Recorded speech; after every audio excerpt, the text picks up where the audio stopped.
So today was my last full day in Winnipeg before I leave for California. I went about the whole day, I was super busy, driving all around, getting a bunch of stuff done. I took like 3 big bags of my clothes and gave them to Salvation Army. Gave away a bunch of old books and had to buy new goggles for my sister and a whole bunch of stuff. It was funny too because at the end of the day I was like, you know, I should have filmed it because that would have made a great video, but whatever, I guess. Moving on, I packed the bag and it's super heavy. My intentions are that I don't come back. I basically got rid of everything that I own, except for a very minuscule amount of things. And what I was hoping to do is change Spirit Science into Spirit Quest.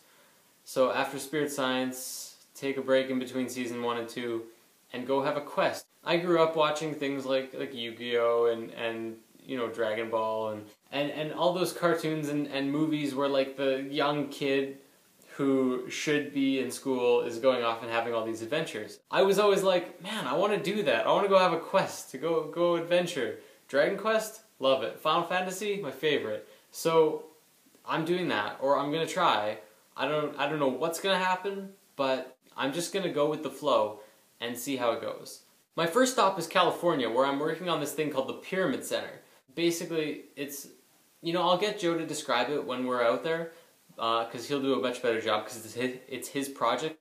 But basically, I'm just helping him make a video for him to show to financial contributors so that we can actually get this thing moving a lot faster. So while I'm out there, I'm bringing my computer, I'm bringing my laptop and all this stuff, and so my bag is really heavy right now, but after that, I'm going to try and get rid of like half of that and then go off with like an even lighter backpack. So let me see, let's look at what we're bringing. It's really heavy. This is actually my school backpack from college, which I just graduated from. When you finish school, people always say, you know, what do I do now? You just get a job and you can continue on with this boring life where you go to work and you work for the day and then you go home and then you know, you don't really have any big goals and you're not really doing anything exciting. And that, for most people, that's kind of what happens, or you get a job, and I didn't want to do that. So I graduated college and I was like, what do I want to do? I want to travel. But first I'm making Spirit Science. So first I started making Spirit Science, and I'm almost done season 1, but not yet. So while I'm out there in California, I'm going to be working on that too. So now I'm going traveling. So this is my bag. Laptop, tablet. This thing is full of clothes, the second pack.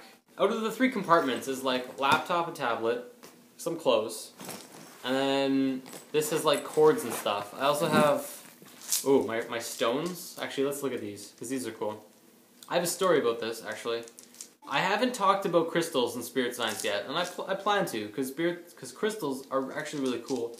They all have their own metaphysical properties. By just holding on to a stone for like a few weeks to a month, you'll start to notice some significant changes, or some changes if you're open to these new energies. For example, so the first one that I ever carried around was actually a red tiger's eye, and I didn't know what it was, and I didn't know what it did at the time. My friend just got me into all this stuff. She was like, here's a box of stones, and she was like, just pick one that resonates with you. Just pick a stone. And I was like, alright, I was like, whatever. So I grabbed a stone, and it was this one called the red tiger's eye. I don't have it anymore, actually.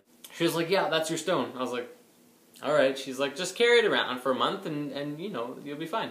So what happened was, I carried around that stone for about a month, and after a month I actually ended up going to this store called Radiance in Winnipeg. Actually, it's in Corden, so if you're in Winnipeg, go to Corden and check out Radiance. It's an awesome store. I was flipping through all the stones there and I found the tiger's eye, and I read its description of what it did, and I literally almost fell over. I was like, holy crap, everything that it said that it does happened to me over the last month. It was incredible. So I was like, okay, let me try this again. So I bought a blue apatite, I think it's called, which is good for lucid dreaming and a bunch of different things. And I, once again, slowly over the next like month, I started having more and more experiences. Now, for the skeptics, because this is, you always have to address both sides of the stories, is people will often say, well, you know, it's a placebo, or it just doesn't work. Because some people might get it, and they'll be like, get a stone, carry it for a while, and just expect it to do the work for you. This stone to change your life, and everything's good. But that's not how it works. It has to come from you. The change has to come from you. The stone that you carry is more of just like a helper. Like, it'll emit it basically emits like an energy, or more or less what it is that your energies or your essence is kind of activating the dormant energy that's in the stones. Long story, but it actually has to do with Atlantis and the density or molecular density of the dimension. That's what it is, and through activating it, you have to be open to those energies. So if you're a skeptical person and you're going, oh, you changed my life stone in my pocket, and it's not, well, it's because of you. You have to be like, all right, just breathe it in, take in these new energies coming into your life. You will experience changes in how you react to situations that might even shock you. And you might go like, wow, I didn't think I would.